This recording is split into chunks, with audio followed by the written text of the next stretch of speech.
When we first moved into the old Victorian house on Elm Street, we were captivated by its charm and historical allure. My wife Linda and I were thrilled to start a new chapter there with our 6-year-old daughter Emily. Little did we know, this house harbored secrets that would soon engulf our lives in a dark and terrifying mystery. The house itself was a marvel, tall and imposing with intricate woodwork and stained glass windows that caught the light in a kaleidoscope of colors. Each room held traces of its former grandeur, from the grand staircase with its carved banister to the opulent chandeliers that still hung from the ceilings. We felt like we had stepped back in time, and Emily was especially enchanted by our new home, running from room to room with wide-eyed wonder.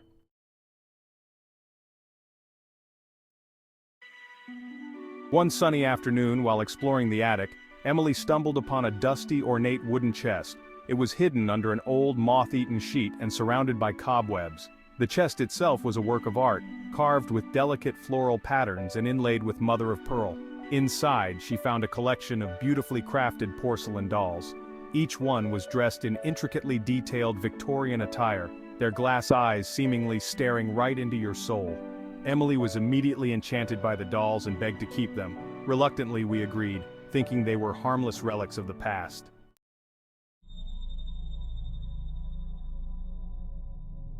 But soon, strange things started happening. We began to hear faint whispers at night, echoing through the hallway and seeping through the walls of Emily's room.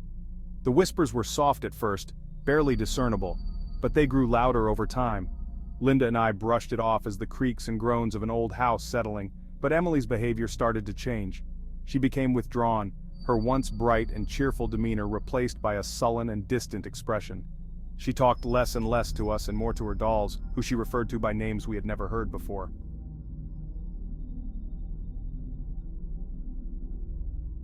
We searched the attic for any clues and found an old weathered journal hidden behind a loose floorboard.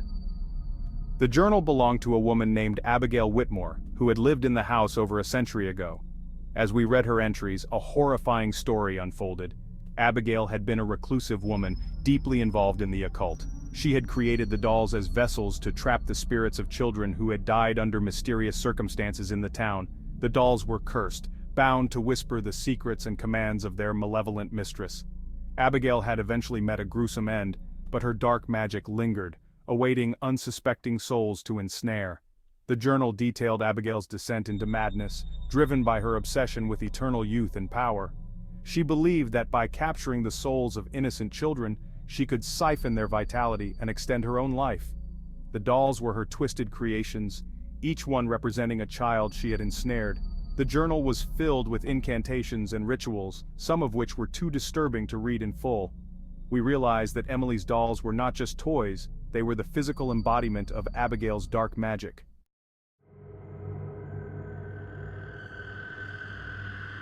Fearful for Emily's safety, we decided to rid the house of the dolls. We gathered them into a box, planning to dispose of them far away. As we descended the stairs, Emily appeared at the bottom, her eyes dark and hollow, her voice a chilling monotone. "You can't take them away," she said. "They belong to me now." Desperation fueled our actions. We raced to the backyard, digging a deep hole to bury the dolls. As we finished covering them with earth, a sense of relief washed over us. We returned to the house, believing the nightmare was over. But the following morning, we found Emily in her room, surrounded by the dolls, as if they had never been buried.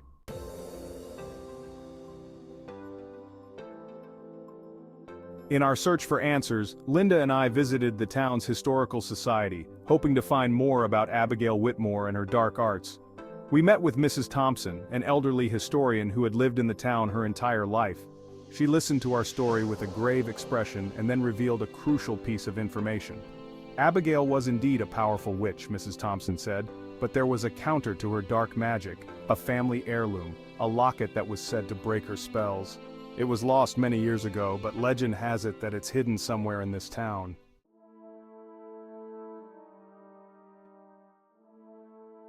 Just as hope began to fade, we stumbled upon a tiny, unassuming shop on the outskirts of town.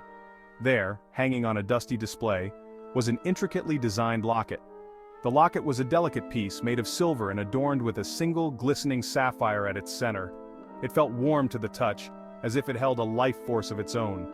The shopkeeper, an old man with piercing blue eyes, seemed to know why we were there. He handed us the locket without a word, and as we left, he whispered, "Use it wisely."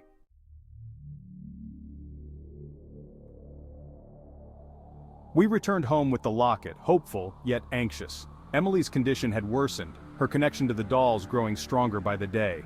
As we placed the locket around her neck, a strange energy filled the room. The dolls' whispers grew louder, more frantic, until suddenly they ceased. Emily's eyes fluttered open, clear and bright once more. The dark presence that had gripped our home lifted, leaving behind a sense of peace and relief.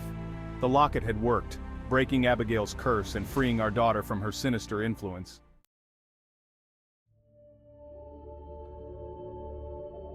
As the months passed, our lives slowly returned to normal. Emily thrived, her laughter filling our home once again. We never spoke of the dolls or Abigail Whitmore, choosing instead to focus on the future and the joy that had been restored to our family. In the end, we learned that love and determination could overcome even the darkest of curses. Our family's bond had been tested, but it emerged stronger than ever. The house on Elm Street, once a place of fear and despair, became a home filled with light and hope. And as for the whispering dolls, they remained buried deep beneath the earth, their dark magic forever sealed by the locket's protective power.